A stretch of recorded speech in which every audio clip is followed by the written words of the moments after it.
الذي أرسل رسوله بالهدى ودين الحق ليظهره على الدين كله وكفى بالله شهيدا أشهد أن لا إله إلا الله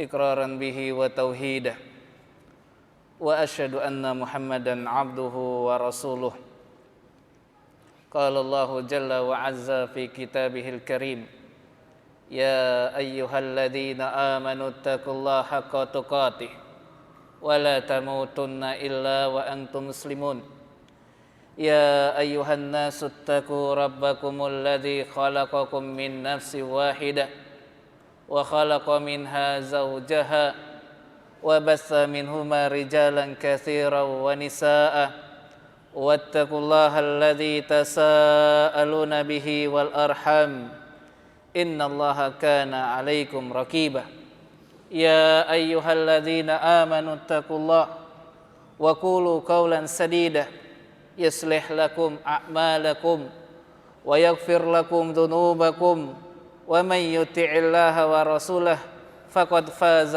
فوزا عظيما أما بعد Ma'asyiral muslimin, akhwani wa akhwati rahimani wa rahimakumullahu jami'an. Pada malam hari ini kembali kita melanjutkan pembacaan dari kitab Masailul Jahiliyah yang pada perjumpaan yang lalu telah kita sampaikan bahwasanya merupakan kebiasaan yang dilakukan oleh mereka kaum jahiliyah. Mereka mempelajari kitab sihir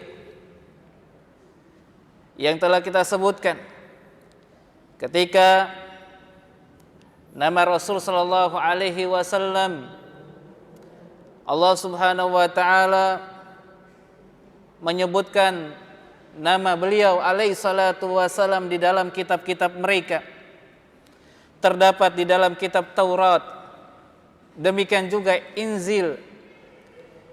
Demikian juga Allah Subhanahu wa taala telah menggambarkan sifat dari Nabi sallallahu alaihi wasallam. Kemudian dikatakan oleh Syekh, hatta innahum ya'rifunahu kama ya'rifuna abna'ahum falamma kafaru bi kitabillahi at-Taurat wa lam ya'malu bih ibtilahumullahu jalla wa ala bi an akhadu bi kutubis sihri allati hiya min amali syayatin wastabdalu amala syayatin bi wahyi rabbil alamin wa hadhihi uqubatun lahum fa kullu man a'rada anil haq fa innahu yubtala bil batil. Maka dikatakan sehingga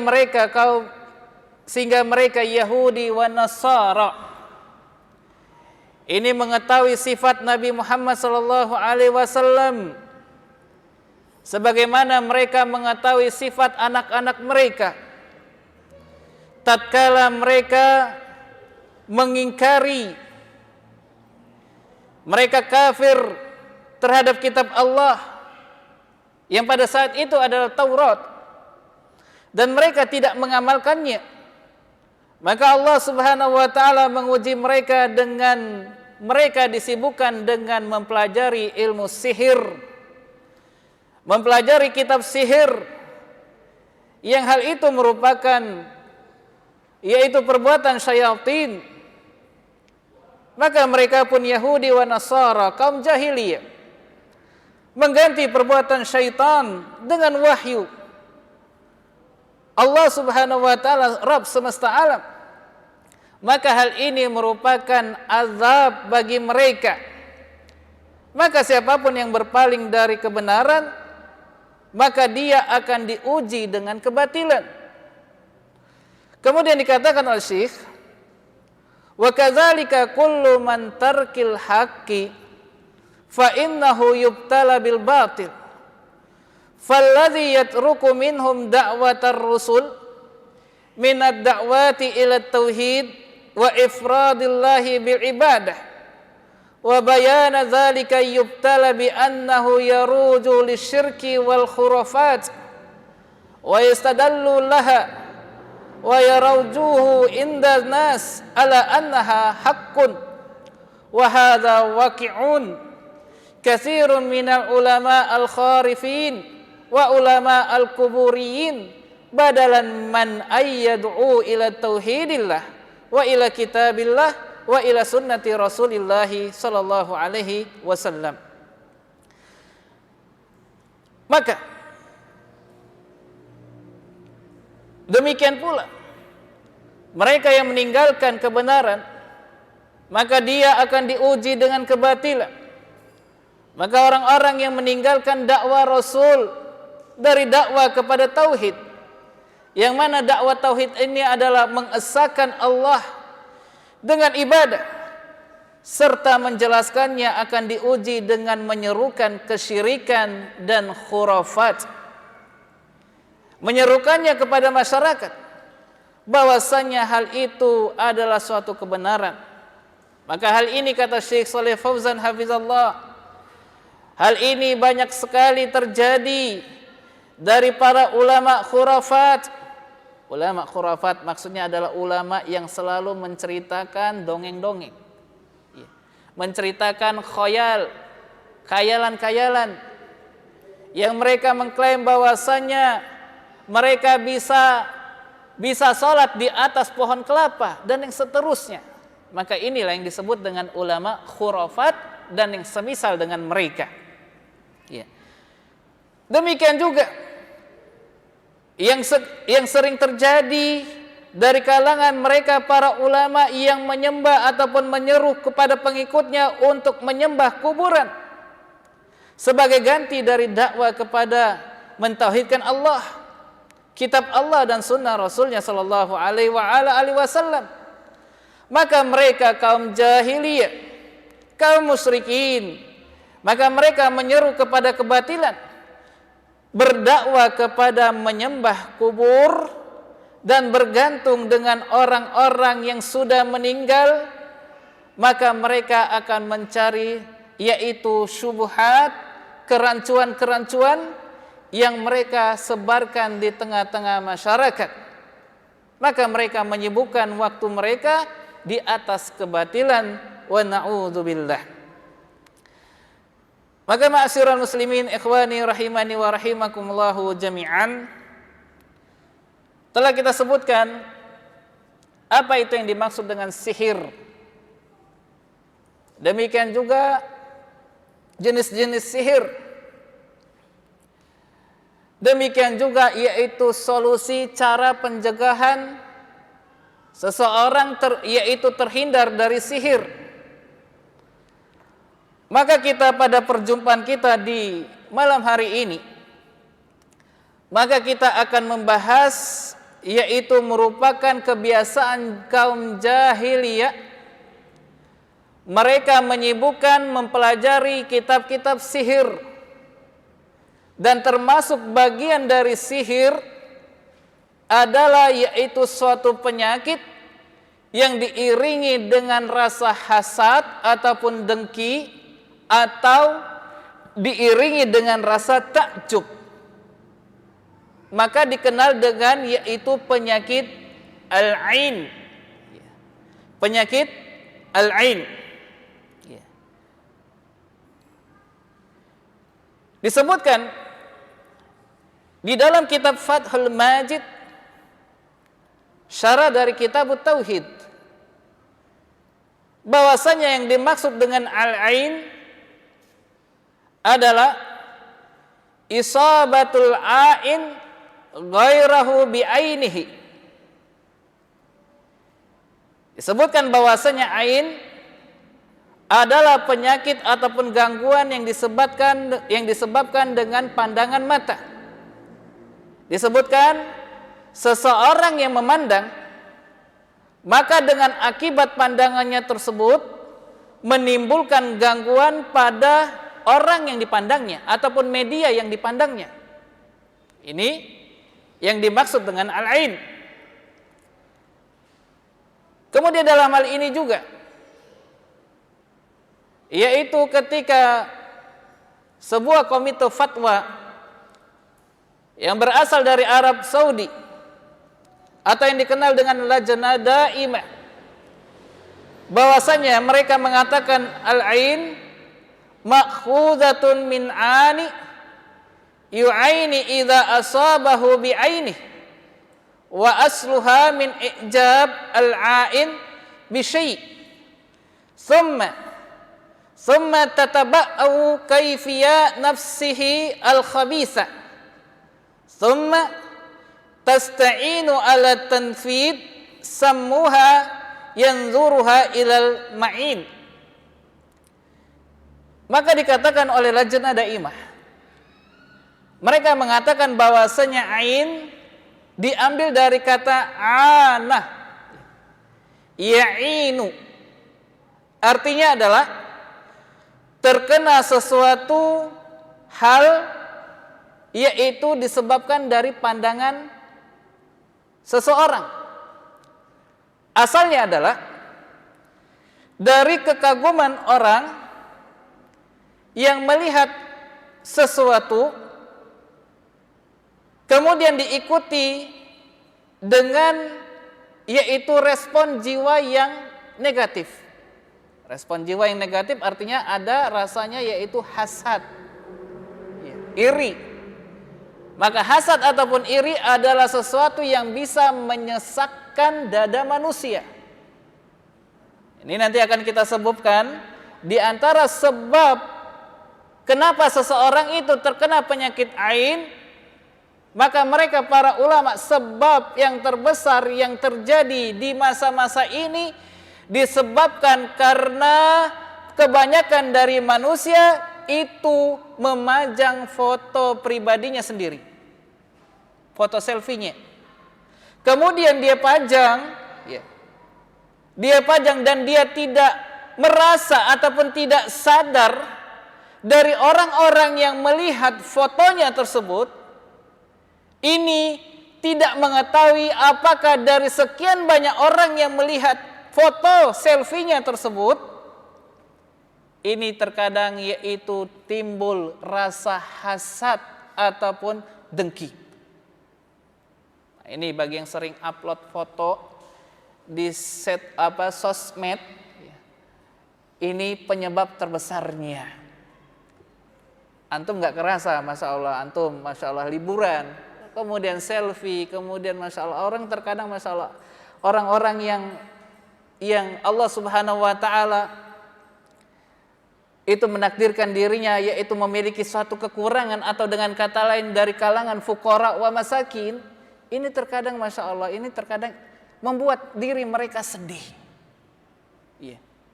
Kita masya Allah senang-senang, ini kebanyakan orang sekarang bagaimana yaitu setiap aktivitas yang dia kerjakan itu orang-orang supaya orang-orang mengetahuinya.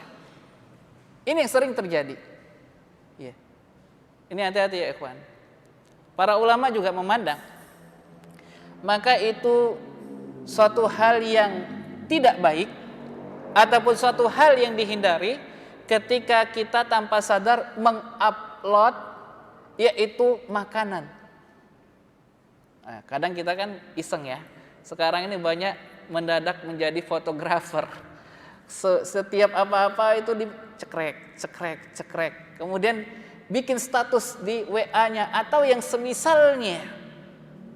Ini terkadang orang yang melihatnya, ya, itu mungkin pada saat itu dia ada suatu kekurangan. Ini melihat menjadi sedih.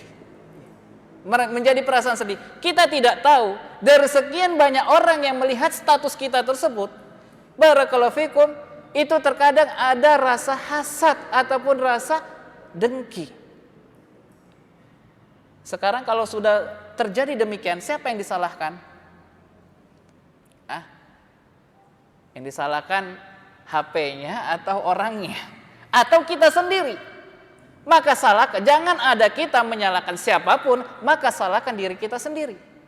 Kenapa kita mengupload yaitu wajah kita? Masya Allah. Ini kita kadang nggak sadar ya ikhwan. Semuanya, segala kegiatan itu mungkin saya tidak tahu di kajian ini mungkin ada yang mengupload kemudian lihat sedang di @masjid ad-du'a. Masya Allah, barakallahu fikum. Ini sekarang yang terkadang seperti ini, barakallahu fikum, ada rasa hasad ataupun benci ataupun rasa kagum. Intabih. Maka ini berhati-hati dari melakukan hal tersebut. Ya. Lalu kata Syekh, lalu dikatakan oleh Lajnah Daimah, lalu jiwa tersebut menggunakan media pandangan mata untuk menyalurkan racunnya kepada yang dipandang tersebut. Ini definisi ain, apa yang disebutkan oleh Lajnah Daimah. Ya. Nabi SAW telah mengabarkan yaitu betapa besarnya bahaya penyakit ain ini. Disebutkan di dalam hadis yang diriwayatkan oleh Al-Imam Muslim.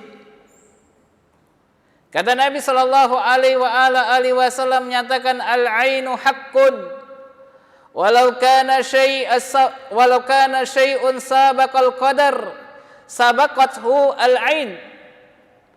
Kata Nabi sallallahu alaihi wasallam menyatakan ain itu adalah sesuatu yang nyata adanya, benar adanya. Andaikan ada sesuatu yang bisa mendahului takdir, maka sungguh ain itu yang bisa mendahului takdir. Ini kata Nabi sallallahu alaihi wasallam.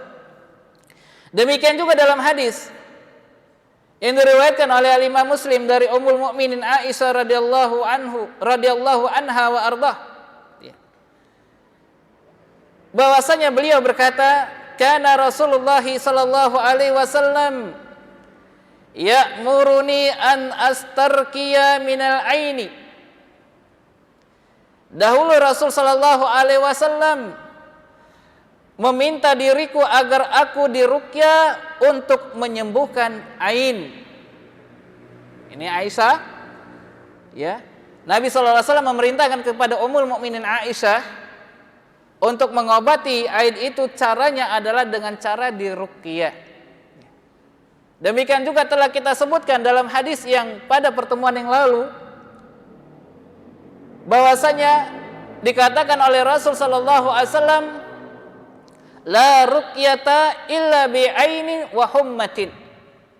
Tidak ada ruqyah kecuali dengan disebabkan karena yaitu penyakit ain dan disebabkan karena yaitu digigit oleh binatang yang beracun. Ini boleh diri kita untuk meruqyah karena disebabkan karena pandangan ain. Ya, seseorang memandang diri kita kemudian memberikan dampak negatif sehingga orang yang media yang dilihat itu menjadi sakit ataupun bisa kepada yaitu kematian. Ini bukan main-main, masalah ain ini bukan suatu yang main-main. Disebutkan dalam hadis yang sahih dan dihasankan oleh Syekh Albani, yaitu di dalam kitab Kashfu Al-Athar. Dan hadis ini, hadis yang akan kita sebutkan adalah hadis yang diriwayatkan oleh Al-Imam Al-Bazzar dari sahabat Nabi yang bernama Jabir bin Abdillah radhiyallahu an. Nabi sallallahu alaihi wasallam menyatakan, aktsaru man yamutu ba'da qada'illahi wa qadarih bil aini. Kata Nabi sallallahu alaihi wasallam menyatakan, sebab yang paling banyak yang menyebabkan kematian pada umatku, kata Nabi, setelah takdir Allah adalah disebabkan karena penyakit ain. Maka kematian ini kematian ya, artinya kematian disebabkan karena penyakit ain ini adalah sesuatu yang paling banyak terjadi setelah sesuatu yang telah ditakdirkan oleh Allah Subhanahu wa taala. Ya. Kemudian yang kita akan membaca yaitu kenapa, yaitu merupakan asbab, ya, merupakan sebab seseorang itu terkena penyakit ain. dahulu ada seorang sahabat yang bernama Sahal bin Hunayf. Sahal bin Hunayf. Hadis ini adalah hadis yang diriwayatkan oleh Imam Malik di dalam kitabnya Al-Muwatta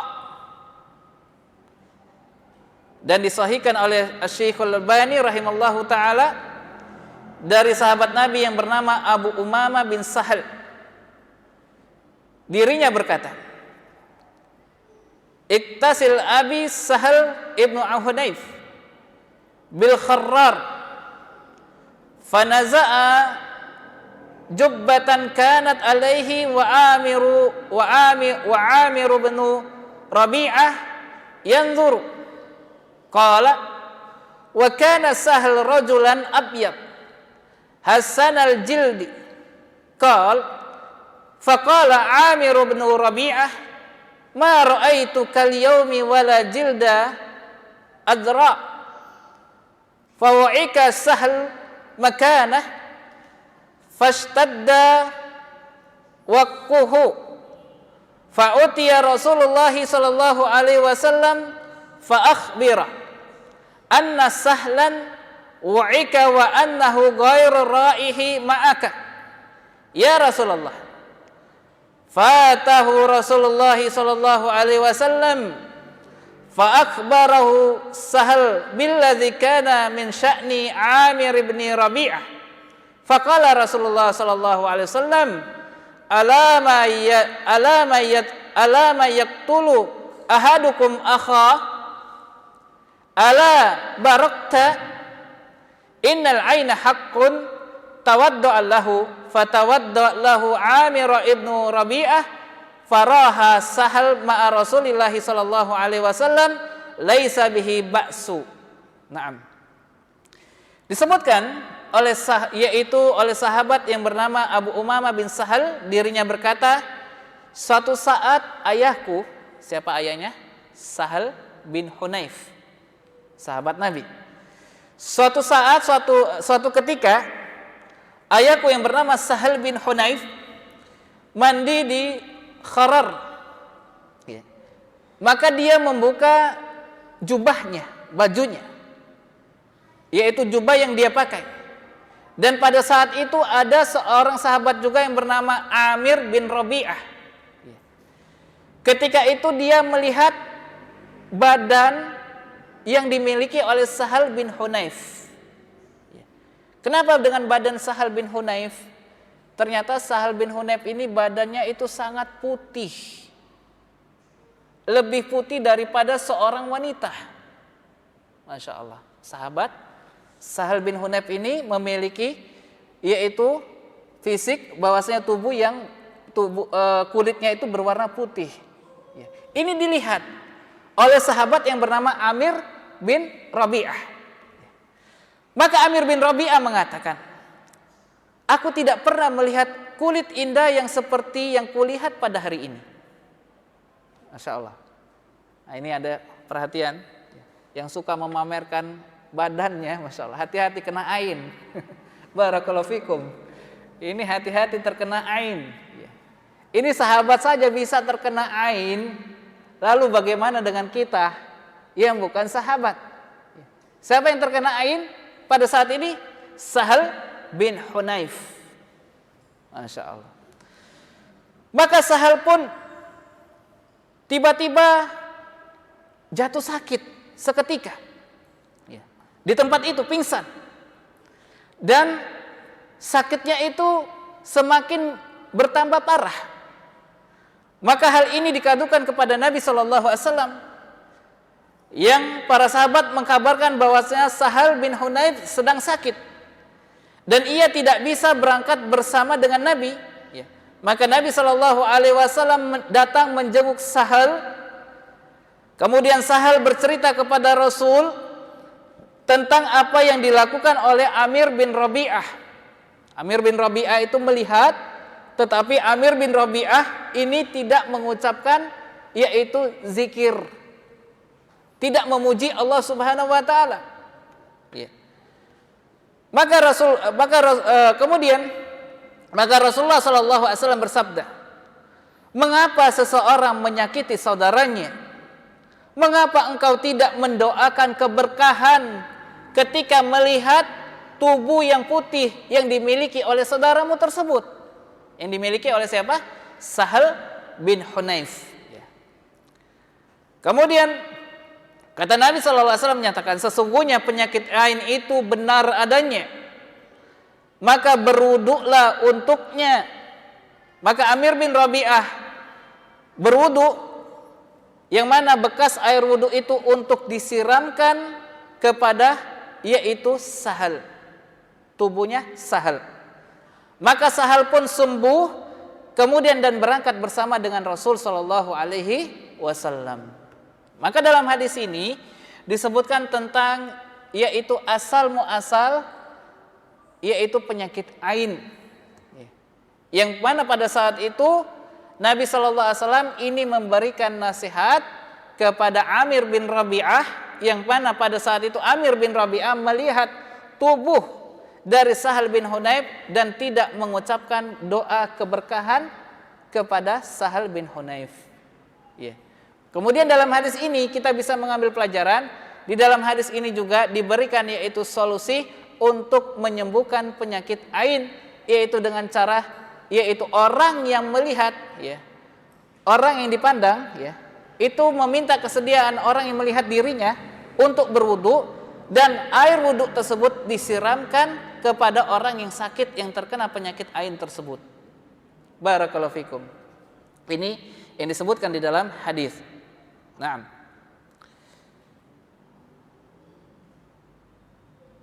Maka dalam hal ini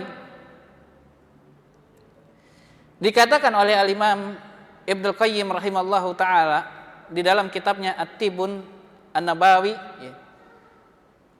beliau mengatakan, wa idza kana al-ain yaksha darar ainih wa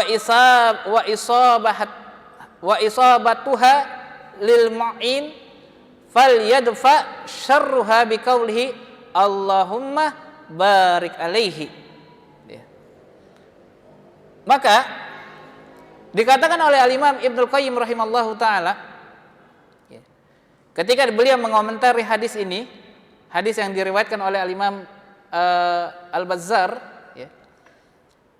yang hadis yang diriwayatkan oleh Al-Imam Malik di dalam kitabnya Al-Muwatta. Maka Al-Imam Ibnu Qayyim rahimahullah berkata di dalam kitabnya Tibun Nabawi, pengobatan Nabawi, maka beliau mengatakan bahwasanya Amir bin Rabi'ah itu ketika melihat tubuh dari Sahal bin Hunayf itu diiringi dengan rasa kekaguman. Maka berkata Al-Imam Ibnu Qayyim, orang yang memandang dengan pandangan kagum, khawatir bisa menyebabkan penyakit ain pada benda yang dia lihat, maka cegahlah keburukan tersebut dengan mengucapkan Allahumma barik alaihi. Ya Allah, berilah keberkahan pada dirinya. Ini doa ketika kita melihat sesuatu yang kita takjub. Kita nggak tahu, barangkali dengan rasa takjub tersebut ini bisa memberikan mudarat, yaitu benda yang kita lihat. Syukur-syukur kalau itu benda mati. Kalau orang yang saudara kita mati dengan disebabkan kita, siapa yang disalahkan? Sebabnya apa? Lalai dari berzikir kepada Allah Subhanahu wa taala. Lalai dari mengucapkan keberkahan untuk saudaranya yang dia pandang tersebut. Naam. Dan ain juga. Penyakit ain ini juga bisa menimpa, bisa juga terjadi kepada benda mati. Maka disebutkan mereka oleh para ulama bahwasanya benda mati juga bisa terkena ain. Benda mati yang terkena ain bisa mengakibatkan rusak ataupun hancur secara tiba-tiba. Masya Allah. Orang Yaman Badui itu kalau ada tiarah pesawat lewat, itu mereka Allahumma barik, Allahumma barik. Takut apa? Takut pesawat yang dia lihat itu hancur. lewat, kita kadang, masya Allah, terkadang ingat nggak kalau anak-anak kecil itu melihat pesawat lewat, terkadang anak-anak kecil itu punya guyonan, pesawat minta duit dong, gitu kan, pesawat minta duit, ya, masya Allah. Ini barakallahu fikum, ini bisa saja ya itu pesawat yang sesuatu yang lewat. Pesawat adalah benda mati.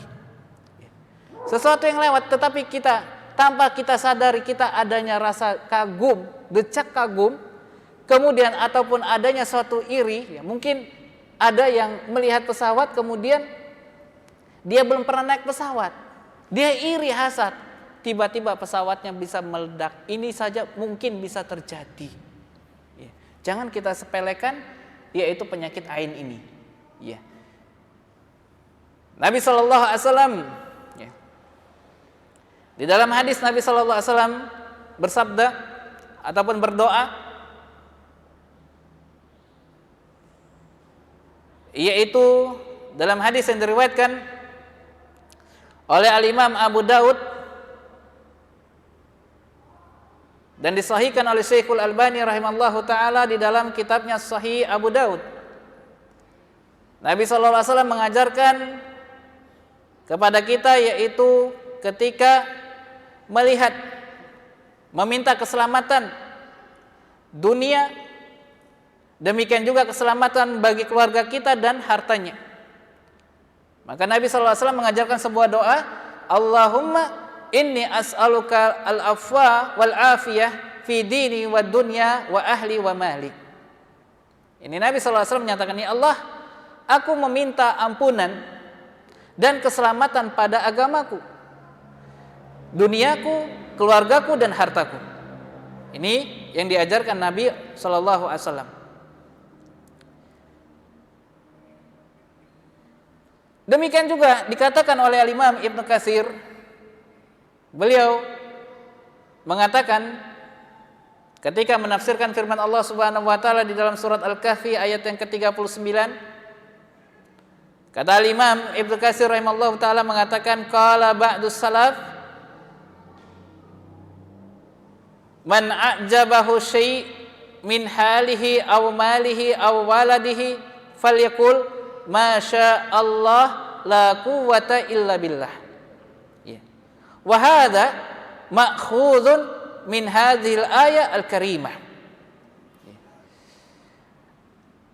Al-Imam Ibnu Qayyim rahimallahu taala beliau mengatakan ketika menafsirkan di dalam surat Al-Kahfi ayat yang ke-39, Allah Subhanahu wa taala berfirman, walaula id dakhalta jannataka qulta masya Allah la quwwata illa billah.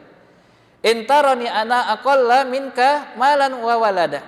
Kata Allah Subhanahu wa taala, dan mengapa kamu tidak mengatakan waktu kamu memasuki kebunmu, memasuki yaitu ladangmu dengan mengatakan masya Allah la quwwata illa billah. Sekiranya kamu anggap aku lebih sedikit darimu dalam hal harta dan keturunan.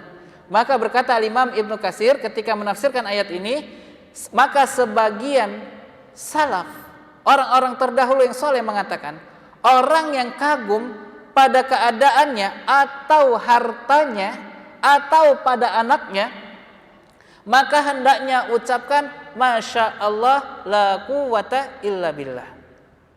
Maka ini diambil dari di dalam surat Al-Kahfi ayat yang ke-39 ini.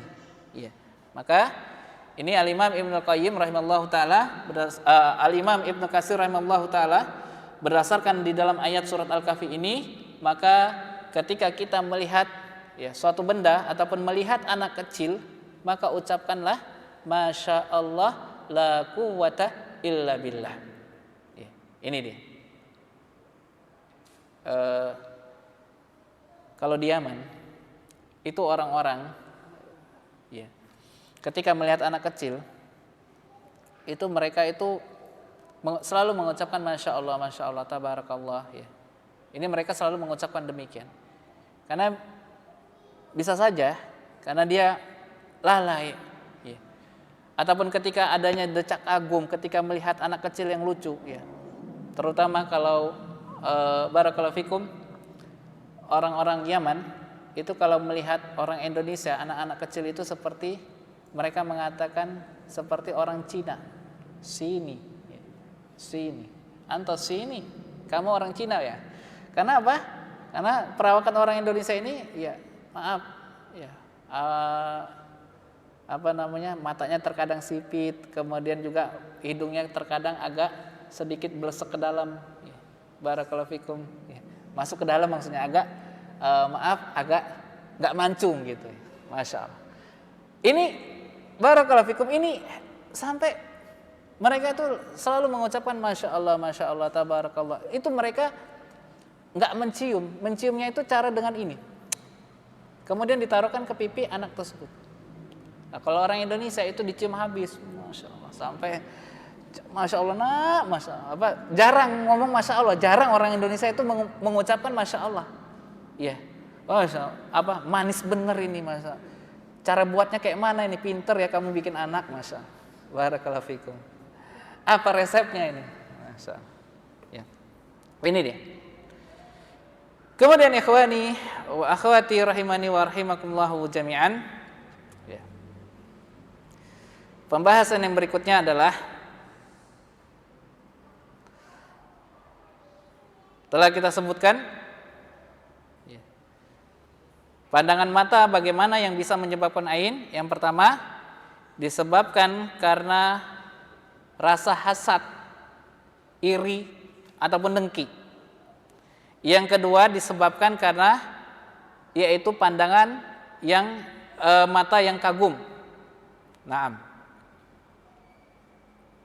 Ini dia. Kemudian hal yang berikutnya yang akan kita sampaikan, bagaimanakah upaya seseorang bisa tercegah dari penyakit ain? Yang pertama adalah hindari dari sifat riya, suka pamer. Ini cara mengatasi penyakit ain. Ya. Hindari dari sikap ataupun suka pamer. Dan hiasi diri kita dengan sikap tawadhu, rendah hati. Ini dia.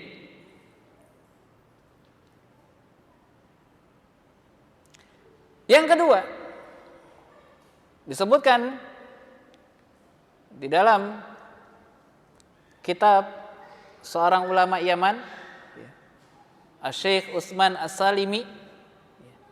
Beliau mengatakan, sebisa mungkin orang-orang yang memiliki kekayaan ini tidak menyebut-nyebut yaitu harta kekayaannya. Dan sebisa mungkin untuk menghindari menyebutkan kesuksesannya.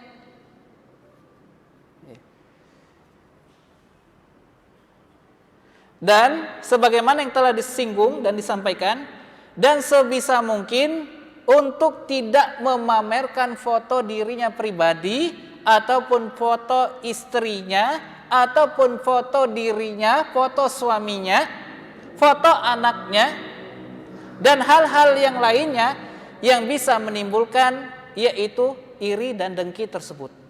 Ini hindari. Yang bisa menimbulkan rasa iri dan dengki orang yang melihatnya. Masya Allah. Sebagaimana yang telah kita sebutkan, pandangan mata kagum ini juga bisa terkena penyakit ain.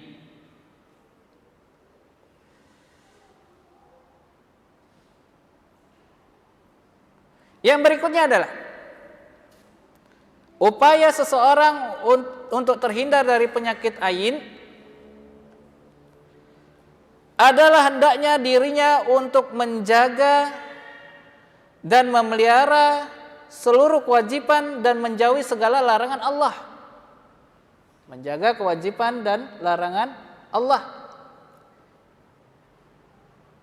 Kemudian memperbanyak taubat dari segala macam bentuk kesalahan dan dosa. Maka hal ini juga merupakan sebuah benteng, sebuah sebab yang bisa membentengi diri dengan memperbanyak zikir dan doa. Demikian juga memperbanyak yaitu kalimat ta'awud. Ta'awud itu artinya doa memohon perlindungan. Allah Subhanahu wa taala berfirman di dalam surat Asy-Syura, yaitu menyebutkan tentang sebab kesalahan yang terjadi. Itu sebab terbesarnya disebabkan karena ulah dirinya sendiri. Allah Subhanahu wa taala berfirman di dalam surat Asy-Syura ayat yang ke-30, "Wa ma asabakum min musibatin fabima kasabat aydikum wa ya'fu an katsir." Maka kata Allah Subhanahu wa taala, dan musibah apa saja yang kalian rasakan, maka disebabkan oleh perbuatan tangan-tangan kalian sendiri. Dan Allah Subhanahu wa taala memaafkan dari sekian banyak kesalahan yang kita lakukan. Ini dengan cara yaitu memperbanyak taubat dan istighfar. Ya ikhwan, Nabi saja itu seharinya bertaubat dan beristighfar kepada Allah 70 kali ataupun 100 kali. Nabi yang jelas-jelas dosanya yang masa lalu ataupun yang masa yang akan datang telah diampuni, itu bertaubat dan beristighfar kepada Allah dalam seharinya 70 kali ataupun 100 kali. Dalilnya adalah hadis yang diriwayatkan oleh Imam Muslim. Kata Nabi SAW menyatakan, "Ya ayyuhan nas tubu ilallah wa astaghfiru fa inni atubu ilallah mi'ata marrah fi kulli yaum."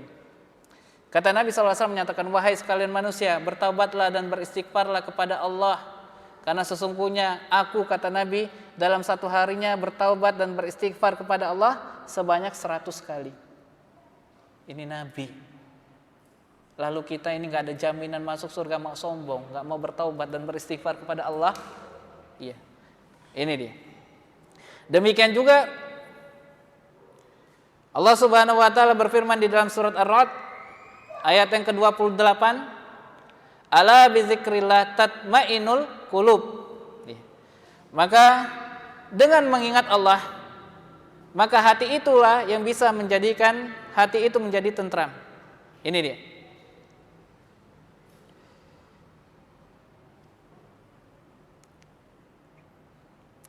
Kemudian,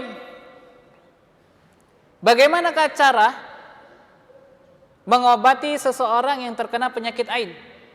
Sekarang tadi upaya agar dirinya terhindar dari penyakit ain.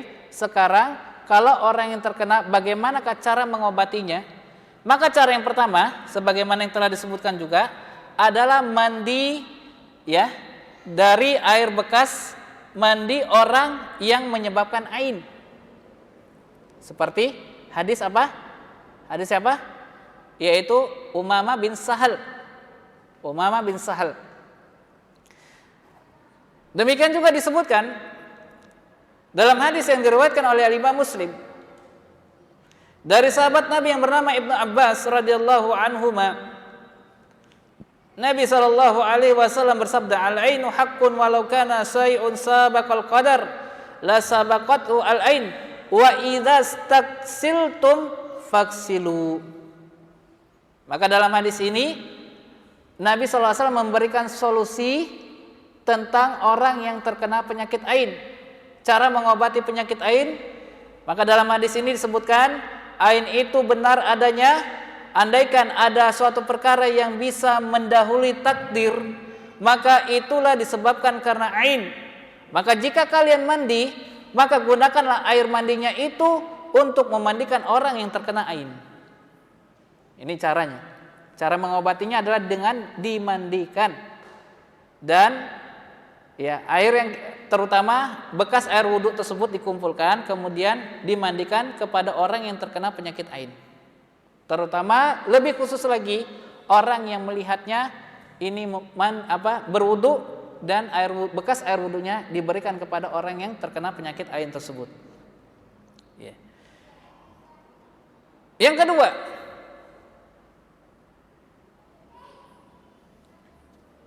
Dengan sebab, yaitu dengan cara melakukan ruqyah syar'iyah. Dengan melakukan ruqyah. Dalilnya adalah bahwasanya dengan ruqyah ini adalah sesuatu yang bisa menyembuhkan penyakit ain. Disebutkan dalam hadis yang diriwayatkan oleh Al-Imam Tirmizi dan diriwayatkan oleh Al-Imam Ibnu Majah, yaitu dari Asma bintu Umais radhiyallahu anha, dirinya berkata, "Ya Rasulullah, inna bani Ja'far tusibahum ain. Apa nastarki lahum?" Qala na'am. Falau kana syai'un sabaqal qadar la sabaqathu al-ain. Bahwasanya Asma bintu Umais radhiyallahu anha, dirinya berkata, "Ya Rasul, Bani Ja'far terkena penyakit ain. Inna bani Ja'far, sesungguhnya Bani Ja'far terkena penyakit ain. Bolehkah kami minta mereka diruqyah?" Maka Nabi SAW menjawab, "Iya, boleh. Andaikan ada sesuatu yang bisa mendahului takdir, maka itu disebabkan karena ain." Ini dalam hadis ini Nabi SAW mengajarkan yaitu cara mengobati penyakit ain dengan yaitu diruqyah. Ini ya ikhwan, kalau ketika kita meruqyah orang, ini jangan sampai kalau kita diceritakan kepada diri kita bahwasanya si fulan sedang tiba-tiba kok marah-marah, ngamuk-ngamuk, nggak jelas, ya. Maka ini indikasi terbesar, maka orang itu adalah sedang kerasukan jin, ya, kerasukan jin. Maka ini kalau bisa ketika kita mendengar hal tersebut, maka kita punya inisiatif, saya membacakan Al-Quran untuknya. Ya. Jangan sampai keluar dari lisan saudara kita, tolong sih ruqyah diri saya. Kenapa? Karena hal itu adalah sesuatu yang bisa menghilangkan kesempatannya masuk surga tanpa hisab dan tanpa azab. Ini kita inisiatif, jangan kaku pula. Kita mendengar, Masya Allah. Kalau bisa kita bersedekah, ya, untuk saudara kita untuk membacakan Al-Quran. Membacakan Al-Quran di hadapannya, terutama ketika dia adalah laki-laki, maka bacakan Al-Quran di samping kupingnya. Bacakan Al-Quran di samping kupingnya. Karena di dalam hadis itu ketika meruqyah itu lebih efektif membacakan Al-Quran di samping kupingnya kalau dia laki-laki. Kalau dia wanita, maka bacakan Al-Quran di balik tirai ataupun hijab. Ya, sampaikan, kaji terus. Ini jangan takut. Ketika kadang itu syaitan itu, jin itu pinter tipu dayanya.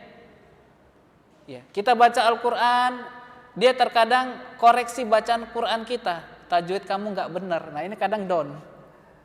Panjang pendek kamu ini nggak benar ini. Ya. Orang yang sedang diruqyah, asik-asik baca Al-Quran, ya, kita sedang meruqyah, kemudian setan ini, jin ini menyepelekan orang yang membacanya. Alah, kamu baca Al-Quran, baca Quran aja nggak benar. Kira-kira orang yang meruqyah ini kira-kira down tidak? Jangan tertipu daya, teruskan bacaan Al-Quran antum walaupun itu terbata-bata. Ya. Jangan, dan merupakan suatu hal yang perlu diluruskan ketika meruqyah, itu mengajak dialog, jangan, hindari ini. Terus, bacakan Al-Quran. Ini terkadang orang yang kerasukan jin, ini terkadang ekspresinya lain-lain. Terkadang kalau kita pegang bagian tangannya, dia keras, ya, mengeras. Bagian tubuhnya mengeras. Kemudian kita pegang, kemudian terkadang kita melihat matanya naik ke atas, naik turun. Maka perhatikan yang seperti itu, bahwasanya bacaan Al-Quran ketika kita meruqyah dirinya itu memberikan pengaruh kepada dirinya. Teruskan, jangan berhenti. Dan ini dia mencari jalan keluar untuk keluar dari tubuh manusia tersebut. Ya. Dahulu Syekhul Islam Ibnu Taimiyah rahimahullahu taala, ya, Imam Ahmad, ini syaitan takut. Ya, kata Imam Ahmad, keluar nggak diri kamu? Kalau nggak saya pukul dengan sendal. Imam Ahmad. Sahabat Nabi Amirul Mukminin Umar Ibn Khattab, setan kalau udah dengar namanya Umar itu langsung lari terbirit-birit. Syekhul Islam Ibn Taimiyah ini pada suatu kala disebutkan oleh Syekh Muhammad bin Shalih Utsaimin di dalam kitabnya Riyadhus Shalihin. Ini pada suatu hari ada yaitu jin wanita yang Syekhul Islam Ibnu Taimiyah ini meruqyah diri seseorang yang sedang kerasukan. Yang mana ada yaitu jin wanita yang naksir kepada orang ini. Ini jin wanitanya ini luar biasa. Masuk ke dalam tubuh laki-laki, kemudian dia punya keinginan ingin mengajak umroh tubuh laki-laki itu. Keinginannya apa? Umroh, haji dan umroh bersama dengan laki-laki tersebut dalam keadaan dia memasuki tubuhnya. Ya. Maka ini Syekhul Islam Ibnu Taimiyah meruqyah orang tersebut, laki-laki tersebut, membacakan Al-Quran. Ini setan, jin ini mengatakan, saya mau keluar dari tubuh laki-laki ini dengan syarat yaitu saya keluar disebabkan karena karomah yang dimiliki oleh Syekhul Islam Ibnu Taimiyah. Ini terkadang kalau kita dalam keadaan posisi seperti ini memberikan rasa bangga diri, timbul rasa akuisme. Nah, ini kan karena saya ini hebat, saya ini demikian. Ini Syekhul Islam Ibnu Taimiyah mengatakan kamu jangan keluar melainkan bukan karena karomahku tapi karena Allah. Maka akhirnya dibacakan terus oleh Syekhul Islam Ibnu Taimiyah, akhirnya jin wanita tersebut keluar dari tubuh yaitu pria yang jin wanita itu naksir dengan pria tersebut. Akhirnya keluar. Maka ini ketika meruqyah, barakallahu fikum, ini dibacakan yaitu di samping kupingnya Al-Qur'an. Dan yang paling efektif adalah bacakan yaitu surat Al-Baqarah. Membacakannya yaitu surat Al-Baqarah. Bacakan terus. Ini nanti antum melihat reaksinya mungkin kalau dia yang ganas ya. Itu jangan antum terpengaruh panas, saya mau keluar ini. Udah berapa yang keluar? 1000. Wah, ini terkadang setan itu, jin itu suka bohong, sering bohong. Jangan percaya antum. Jangan antum ajak dialog, terus baca terus.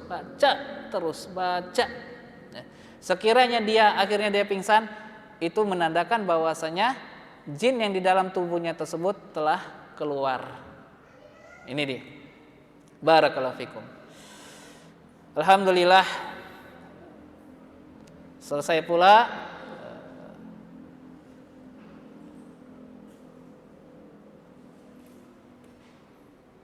pula pembahasan kita tentang masalah penyakit ain. Mudah-mudahan Allah Subhanahu wa taala melindungi diri kita semua dari bahayanya penyakit ain ini. Dan semoga Allah Subhanahu wa taala ini memberikan kepada kita semua keistiqomahan di dalam menjalankan agama Allah Subhanahu wa taala dan sunnah Nabi sallallahu alaihi wasallam. Sebelum kita tutup perjumpaan kita di malam hari ini, apakah ada yang ingin ditanyakan terkait dengan masalah sihir ataupun masalah penyakit ain? Ya. Maka dipersilakan 1 ataupun 2 pertanyaan. Naam.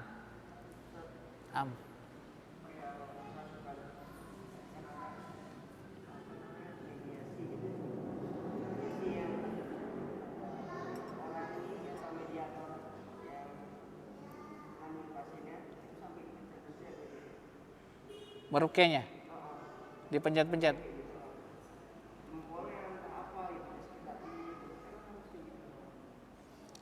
Nah, ada sebagian pendapat ya. Ada sebagian pendapat berdasarkan dengan hadis inna syaitan yajri lidami nas. Sesungguhnya setan itu jalan di aliran tubuh, aliran darah manusia.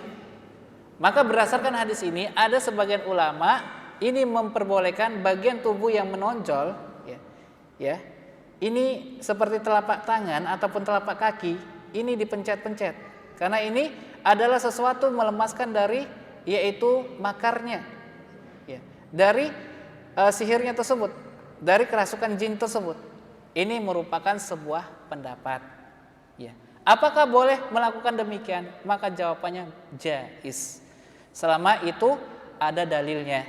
Selama itu ada dalilnya dari hadis Nabi sallallahu alaihi wasallam ataupun ada dari pendapat dari mereka para sahabat atau yang dikenal dengan athar, ya. Maka sebagian ulama memperbolehkan, ya. Cara akhwat, sebagian di dalam kitab Ahkamul Ruqa disebutkan di dalam kitab hukum-hukum ruqyah, bagaimana kalau kita seorang pria, ya, yang bukan mahramnya, bolehkah dia meruqyah seorang yang ajnabi, seorang yang asing? Maka jawabannya boleh, tetapi di balik tirai. Caranya yaitu salah satu anggota keluarganya itu ada yang memegang bagian tubuh, dan orang yang di balik tirai yang meruqyahnya itu membacakan Al-Qur'an di balik tirai. Nah, ini yang sekarang sering terjadi, ini bablesan. Laki-laki perempuan langsung tatapan langsung, Masya Allah. Ini hindari, ya. Dihindari. Kalau bisa ada salah satu pihak keluarganya untuk yaitu memegang, atau sebagian ulama boleh dia memakai mediasi seperti tongkat. Dia baca Al-Qur'an di balik tirai sambil memegang tongkat. Mediasi yang bisa menyentuh bagian tanpa bersentuhan langsung dengan wanita yang bukan mahramnya tersebut. Ini caranya, iya. Ketika dia seorang akhwat. Nah, ini ruqyah, kalau bisa meruqyah itu sendiri, jangan berame-rame, bingung nanti setan.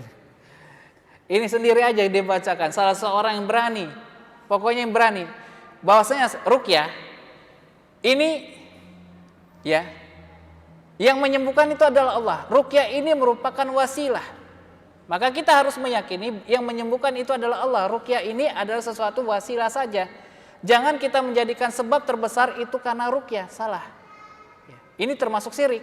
Kalau kita menyatakan bahwasanya dengan doa itu adalah sesuatu yang kita bersandar dengan doa, itu bisa jatuh kepada kesyirikan.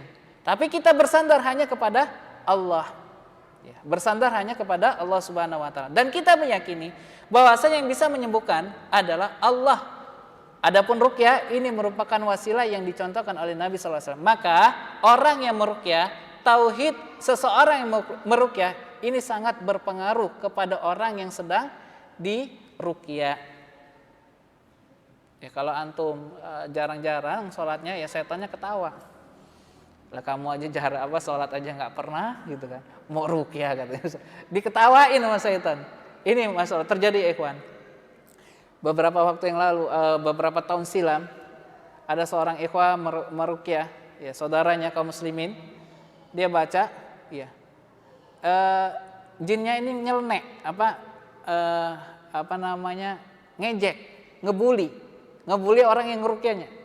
Kata jinnya mengatakan, coba sambil sambil ngamuk-ngamuk, kamu itu bacanya Qur'annya salah.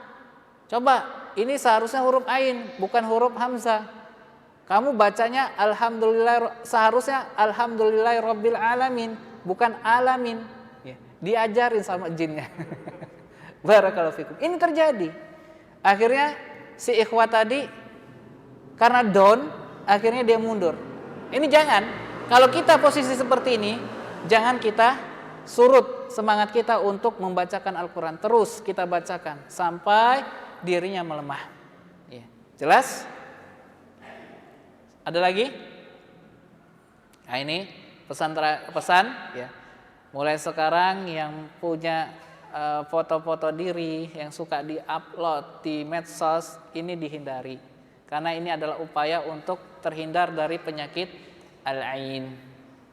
Yang suka pamer ya, makanan, yang suka memperlihatkan indahnya tubuhnya, masyaallah, ataupun otot-ototnya, masyaallah.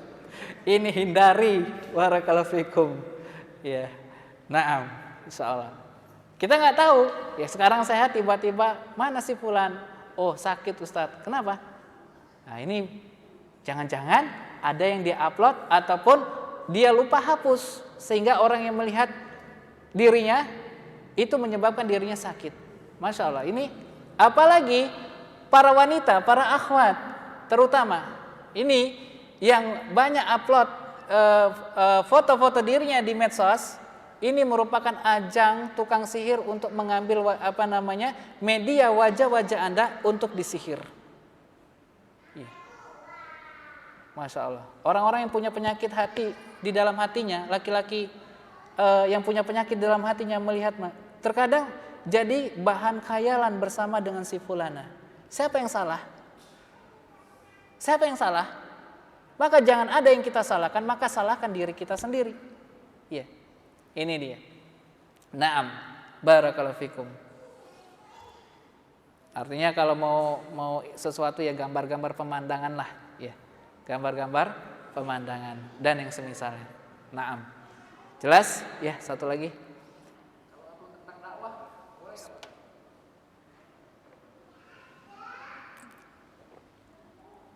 Upload dakwah. Sebagian ulama memperbolehkan, seperti Syekh Shalih Fauzan hafizallahu taala, bagaimana dengan yaitu mengupload video dakwah. Ya, Syekh Shalih Fauzan itu membolehkan, ya, membolehkan. Demikian juga seperti Syekh Sulaiman Ar-Ruhaili itu memperbolehkan. Dengan catatan, ya sebagian ulama dengan catatan kalau itu sifatnya langsung mubasyarah. Ya.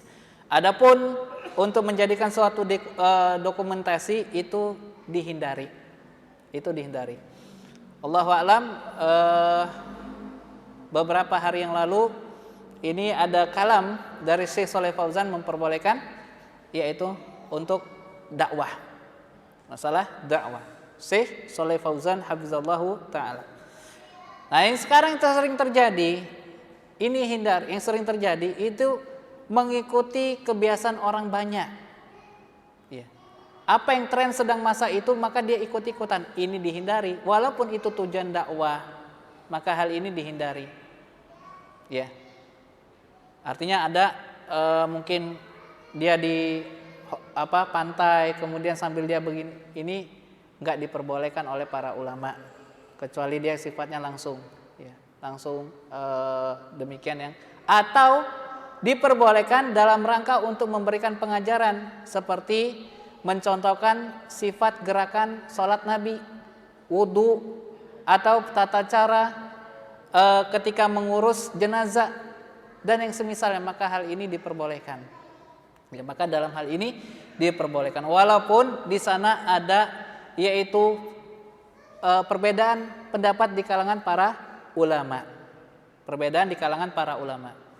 Walaupun Syekh Muhammad bin Shalih Utsaimin rahimallahu taala itu beliau mengatakan memperbolehkan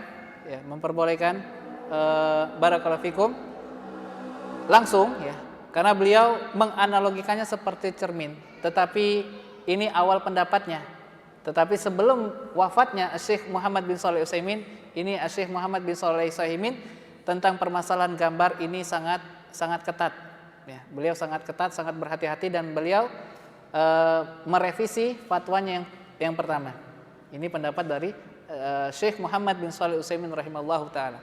Adapun pendapat dari Syekh Muqbil bin Hadi Al-Wadi'i rahimallahu taala, ini beliau melarang secara mutlak. Melarang secara mutlak.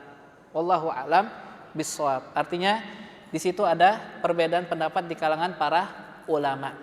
Nah, maka kita jangan pula kita yaitu memiliki tasahul, bermudah-mudahan, bergampang-gampangan. Nah, sebisa mungkin itu dihindari.